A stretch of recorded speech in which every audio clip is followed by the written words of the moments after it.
On September 27th, 2020, Genshin Impact released Tevat Chapter Storyline Preview Travail. This was a pre-release or pre-game release trailer for basically the whole storyline of the game. The trailer is narrated by Dainsleif, who is a very important character to the story, and he basically goes through every single region and gives like a very small 2-sentence synopsis of what will happen in each region. Now, here comes the problem. The Genshin Impact team has gone on record to say that they have added things to the story or have completely changed or rewritten the story as early as Sumeru, which, for those who don't know, that is the 3.0 series release. For reference, we are currently in the Luna releases, or otherwise known as 6.0. Of course, there's a lot of issues when it comes to, telling the whole story and then changing it last minute. And that's why a lot of fans, especially more recently, and when I say recently, I mean within like the past 2 years, have been very critical of the story that is currently happening in Genshin Impact. So I'm gonna go through every single chapter of this very small trailer and see actually how different the game became. Starting off with our first region and the prologue region, Mondstadt, Dainsleif narrates over a clip of Diluc. The dragon who defended Mondstadt for a millennium finally faces his perturbation. What does freedom really mean when demanded of you by a god?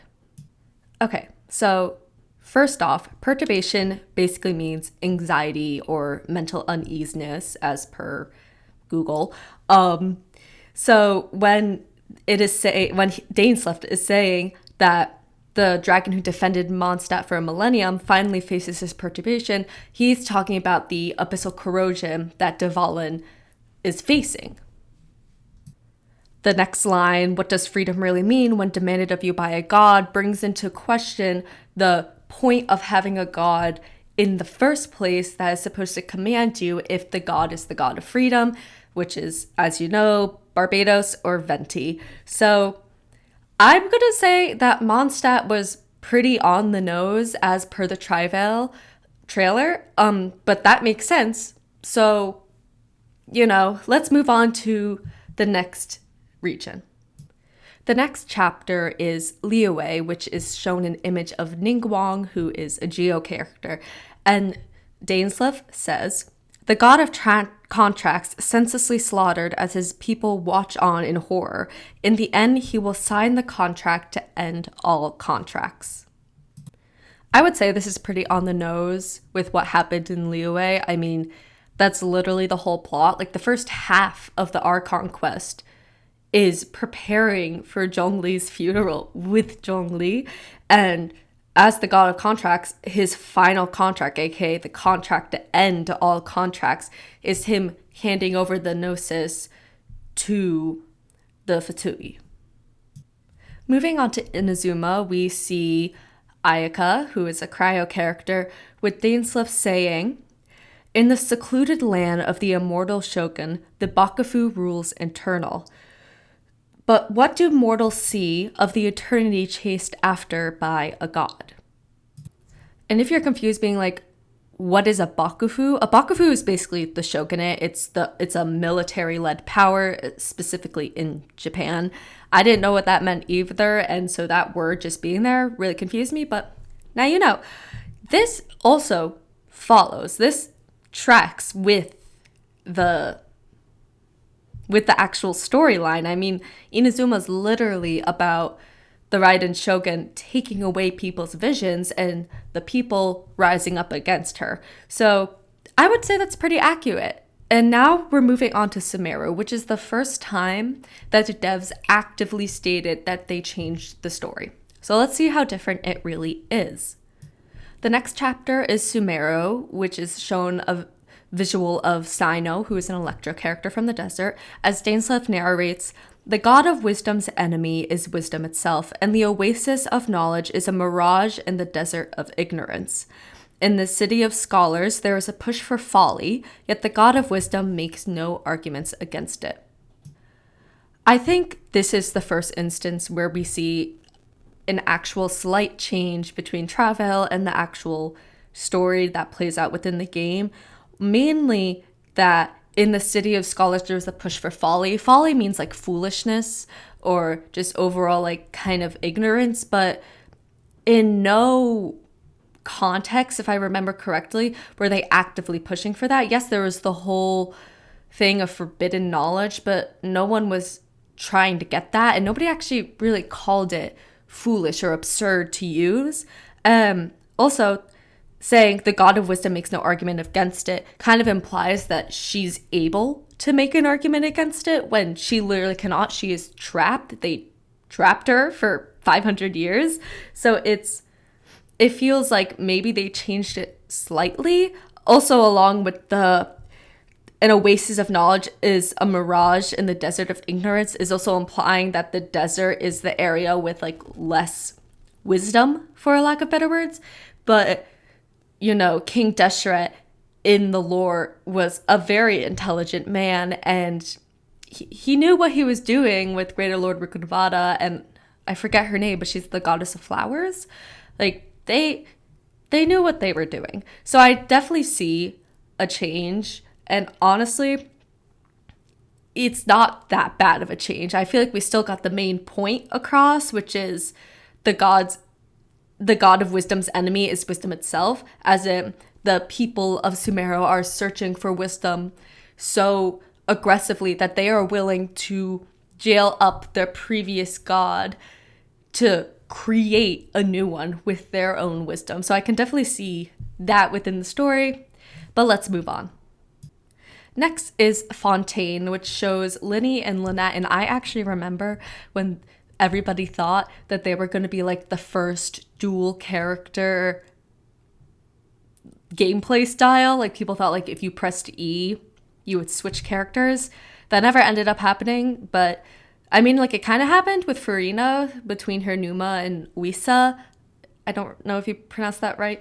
Mechanics with her charged attack, but anyway. The God of Justice lives for the spectacle of the courtroom, seeking to judge all other gods, but even she knows not to make an enemy of the divine. So, this one's a little complicated because, also, by the way, spoiler, I forgot to say that in the beginning, but spoiler for all of Genshin. The God of Justice is not Farina. Like, Farina de Fontaine, she's, for lack of better words, a puppet, but she's the human counterpart of the God of Justice, and she never really judges the other gods. I guess you could say, like, by proxy, the fact that the God of Justice put her consciousness into the Oratrice Mécanique de l'Anis Cardinal, I don't know if I said that right, the fact that she put her gnosis and her consciousness into that is kind of a judgment of other gods because she's openly defying the heavenly principles, which is kind of what the second line says. But she never really actually fully judges another god. If anything, we judge her throughout the story with us figuring out that she's not an actual god. But I still think, like, overall, this is still following suit. And I'm, like, going on very lightly in the beginning. I will get way deeper into it once I go through all the regions, but let's move on to, I think, what was the most infamous point when everyone was like, oh yeah, the story was rewritten, Natlan. When the story of Natlan is told in Travail, we are shown a visual of Ian Sen seemingly being pyro, which is the first thing that people noticed with off. They were like, why is Ian Sen not pyro? But anyway, moving on to what Dainsleif says. Dainsleif says, the rules of war are woven in the womb. The victor shall burn bright, while the losers must burn to ash.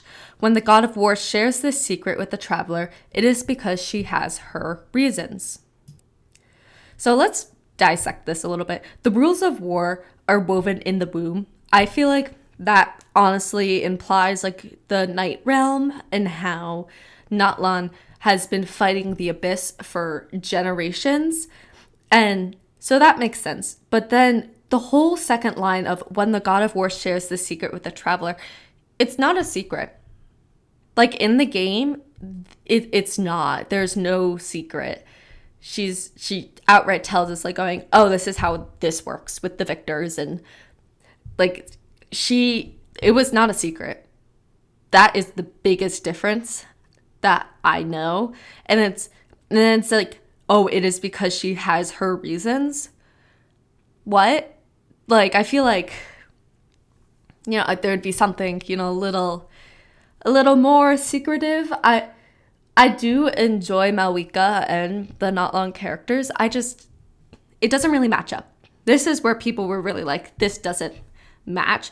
We did get like the overall storyline of the Nation of War, but everybody kind of thought, just based off of this, that it was a war, like a civil war, just against each other.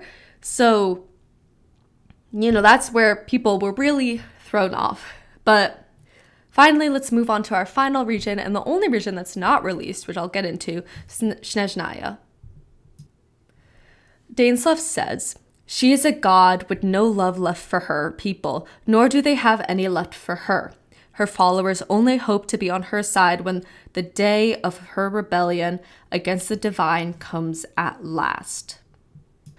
Of course, we can't really interpret it that well since Snezhnaya is not even out, but currently what the Tsaritsa is doing still follows with the Travail chapter, as in she's going to rebel against the divine. I mean, it makes sense with her collecting all the Gnosis, but it feels like she, especially when it comes to the Fatui, it feels like she had the Fatui for only her self-interest and would not listen to their ideas. But the Fatui are, especially with the last chapter with Tori, that man is going insane, and it's like she's not doing anything. She's just like, oh yeah, let him go play. So that's the one thing that's really just like, oh, maybe it doesn't. But let's move on to the few final words that Dainsleif says when he talks about Khaenri'ah, or at least Khaenri'ah. Dainsleif states, in the perpetual meantime of a sheltered eternity, most are content to live and not to dream. But in the hidden corners where the god's gaze does not fall, there are those who dream of dreaming. Some say, a few are chosen and the rest are dregs, but I say we humans have our humanity. We will defy this world with a power from beyond. Now, you who have set foot into this world. Now, this is obviously talking about how Khaenri'ah is a godless nation, but that's kind of it. And what I'm most curious about, especially when it comes to thinking that Genshin Impact was rewritten, is the line of, but in the hidden corners where the god's gaze does not fall. It says corners plural, and obviously from what we've learned so far within the game, Khaenri'ah is not the only society or region that is not governed by one of the 7 main archons. I mean, for example, there's even like now there's Nodcry, which they worship the moon goddess. There is the people of Enconomia. There is that whole upside down city in the chasm. There are so many different regions that do not necessarily fall under the simple principles of being ruled by an archon.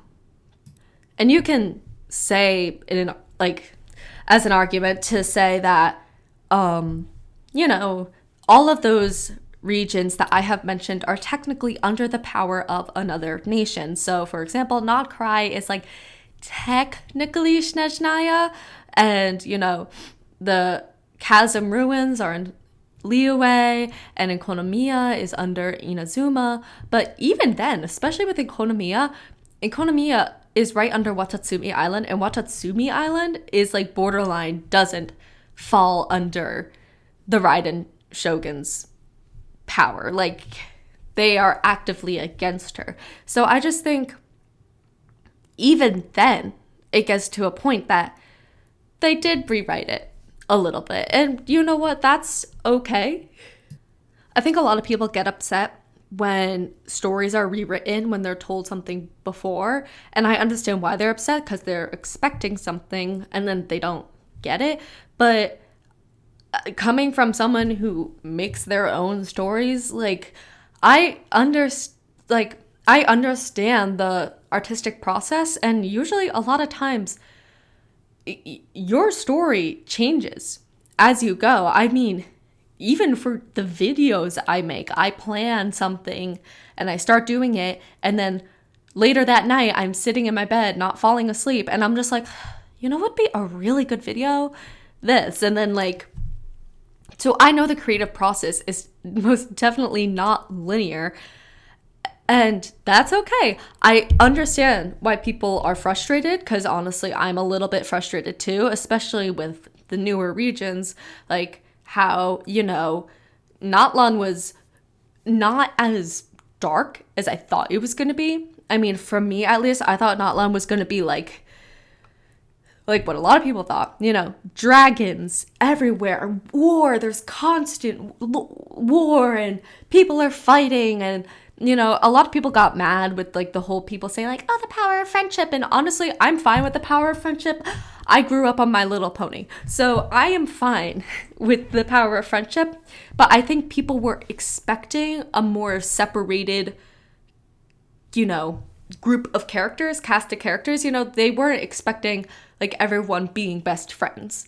They kind of were, expecting a war, and there was a war, but people were kind of, I feel like, we're expecting darker, especially when I started seeing theories around, I believe it was 1.6, which is when the Abyss sibling was first revealed. Like, that was dark for Genshin wise, with what they're able to do with their models. That was really dark. They had a dead man in front of an upside down Abyss Animo statue, and it was, like, pretty dark. Like, I remember sitting there being like, oh my god, I thought this was just like a silly little game, just looking for our brother. I plays Lumine, just looking for our Abyss sibling, and it wasn't. And that was, like, the first time it hit me, being like, oh, this game can be so much darker. And the lore is dark. The lore is fairly dark, very dark. Even some of the characters today are really dark. Like, Dottore, I don't even want to get into that man. I have beef with him, and that is great that I have beef with him, because that means that they wrote a good villain. But anyway, back to my main point. I see why people are disappointed with the fact that the story has been rewritten, especially recently, like I said with Natlan, but also in Nodcry. Nodcry literally came out of nowhere. There was no indication that it would ever be in the game until the late stages of Natlan. Like, nobody knew about it. And I love Nodcry. I haven't had this much fun playing Genshin in a really, really long time. Until when Nodcry came out, I love the exploration. The world is absolutely beautiful. I like the characters. The characters are so fun. Yahoda is my favorite personally, because she's just actually just a pure comedian. But, I have some issues with it, mainly with Columbina. I love, like, angel motif characters and also moon motif characters. So Columbina, like, I thought she was going to be my girl, like, I thought she was going to be, like, the character I save up for months and then finally pull for her and be so happy. And then she came out, and I didn't like how they, for lack of better words, dumbed down her character. And let me get into that really fast. So imagine this, because some people haven't been playing Genshin for as long as I have. I would consider myself an early game player, starting in version 1.2. We knew very little about the Fatui Harbingers, like, very, very little in the beginning. All we knew was Senora, and we knew Child. Like, that was it. And when they talked about all the characters, and, as we learned about more Fatui, Child was like, oh, stay away from her, she's scary. Like, Scaramouche or Wanderer, he's also like in his character voice, he's like, oh, no, stay away from her, she's terrifying. And, there was, before Sumeru came out, another video trailer was released to the Genshin Impact YouTube.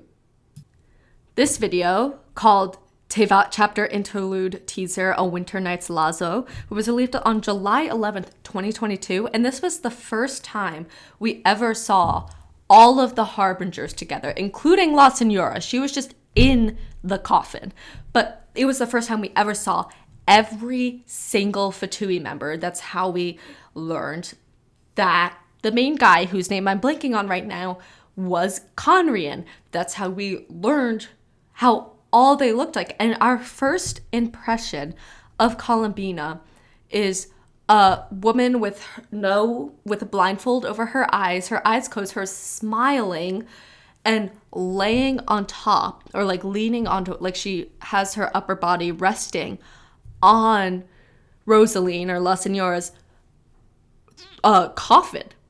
And she's singing in a very eerie way. It contrasts the whole atmosphere. It sounds like a lullaby, and yet she is surrounded by a cold, desolate environment of a funeral. And so it's creepy. It was really creepy because nobody knew anything about her. All we saw was her hair and the wings that she wears on the back of her hair. And so people were like, oh my god, what if she's an angel? Like, what if she's an angel? Do angels exist in Genshin? And then they showed us that, yes, angels do exist in Genshin, except they're not like the biblical angels that we have. But it seems like a lot of her imagery was based off of biblical angels, especially like the 6-winged thing. And the fandom got so excited about this because the Fatui was so intimidating. There is a very famous fan-made video. I can't remember the name of it, but was for Hoyo Fair 2024, I believe. And it's kind of like a backrooms analog horror little thing starring Zandik, who is Dottore, and him seeing this experiment, or conducting an experiment on an anomaly, basically. And inside of the anomaly is Columbina, and she is terrifying in this video. Like, she is so scary, and it's honestly incredibly impressive with what the creator did and how they depicted a character that we knew practically nothing about, except for the fact that she sang. That was it. So I get why the fandom was kind of expecting a little more intimidating character. And I will hear the argument. I will hear it. I can hear it now. That is just fandom. It wasn't necessarily canon. Yes, that is true. But I'm going to bring up another teaser, which is the teaser that stars the 4 shades, Rhindaughter, Istaroth, Asmodee, and I'm blanking on the God of Death. That is so bad, but the 4 of them, and it's them talking, and at the end of the clip, it goes like, oh, by order of the by order of the Tsaritsa, like, we must, get Columbina back to Snezhnaya. We must get her from Nodcry. And the clip is her standing in a field of her flowers, and she's glitching. Like, that's scary. Like, in comparison to the rest of Genshin Impact, which has a lot of humor and is, very brightly colored and styled, like, this was intimidating. Like, she's, like, also her back was faced towards the camera, so you had no clue her expression, what she looked like, what she was thinking. She was just intimidating, unknown. And then the game, like, I was a little disappointed by her.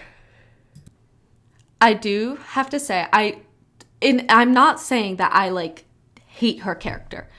I don't hate it. It's just I expected something different based off of all of the stuff they have given us.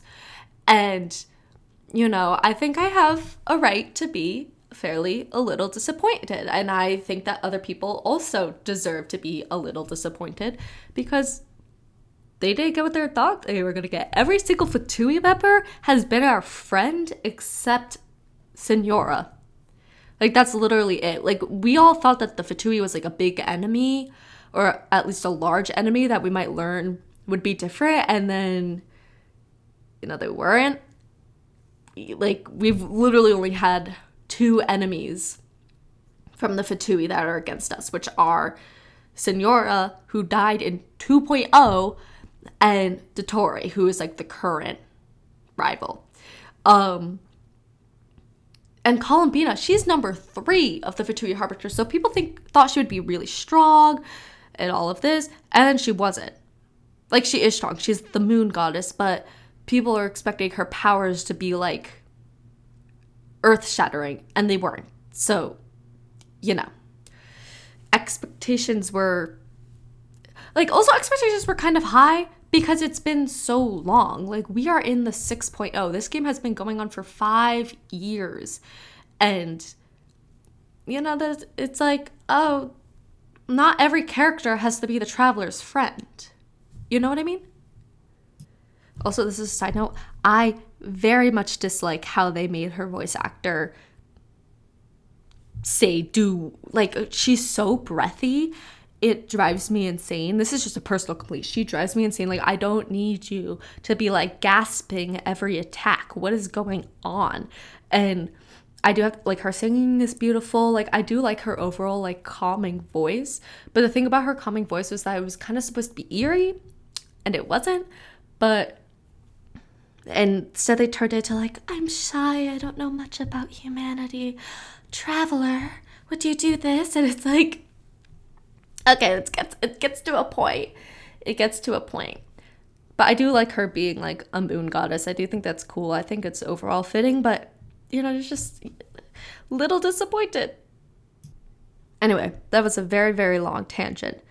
But in conclusion, yes, Genshin was rewritten. Yes, it's not necessarily a bad thing. And yes, people are allowed to be disappointed that it was written because they were expecting something. But there's an explanation to why it was rewritten. Also, there's probably a whole thing of wanting to release a separate region just so you could stretch the game story out longer. But I won't go into that. But anyway, I just want to say thank you so much for over 5K subscribers. I know this is my first post of 2026. It's been a hot minute. I was sick, and then I was sick again. It was not fun. But now I'm better, and thank you so much for all of the support. It means a lot to me, and I have a bunch of videos that I'm ready to write in 2026 and make, and I hope you will all be there with me for the journey. Again, thank you so much for watching. Make sure to follow me on Instagram and TikTok where I make cosplay content, and also if you want backstage stuff, I have the Patreon.